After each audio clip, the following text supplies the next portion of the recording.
حبيب سلام عليك صلوات الله عليك.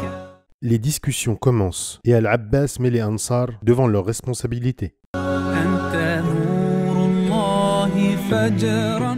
Lorsque les gens qui devaient prendre part à la réunion furent tous présents, les négociations en vue de la conclusion d'une alliance religieuse et militaire entre les Ansar et le prophète sallallahu alayhi wa sallam débutèrent.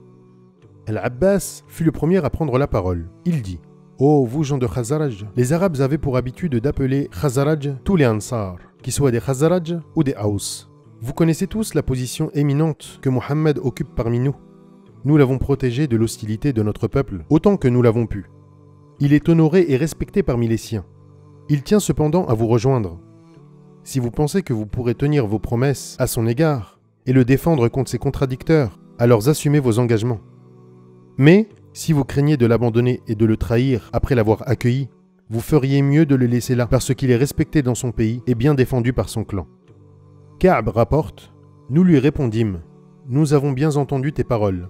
Et maintenant, ô messager de Dieu, parle et exige ce que tu veux concernant ton Seigneur et toi-même. » Cette réponse prouve la détermination, le courage, la foi et la sincérité des Ansar.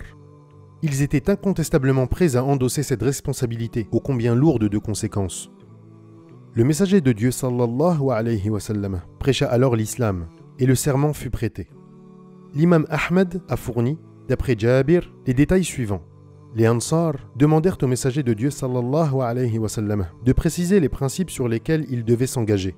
Le prophète sallallahu alayhi wa sallam dit alors: Petit 1, écouter et obéir en toutes circonstances. Petit 2, dépenser de ses biens pour la cause de l'islam dans les moments d'aisance comme dans les moments de gêne. Petit 3, commander le convenable et interdire le blâmable. Petit 4, ne craindre la désapprobation de personne lorsqu'il s'agit de défendre la cause de Dieu. Petit 5, me défendre et me protéger tout comme vous protégez vos propres personnes, vos épouses et vos enfants. Vous aurez en échange le paradis. Dans la version rapportée par Ibn Ishaq, d'après Ka'b, il est seulement fait mention du premier article, du pacte mentionné ci-dessus. Ka'b a dit: Le prophète sallallahu alayhi wa sallam prit la parole. Il récita quelques versets coraniques, exhorta les gens à entrer en islam et conclut en disant: Je veux que vous vous engagiez à me défendre comme vous défendez vos femmes et vos enfants. À ce moment, Al-Bara ibn Ma'rour le prit par la main et dit: Oui, nous jurons par celui qui t'a envoyé avec la vérité comme prophète, que nous te protégerons de la même manière que nous protégeons nos familles. Accepte donc notre serment d'allégeance, ô prophète de Dieu, car, par Dieu, nous sommes de père en fils, des combattants et des gens d'armes.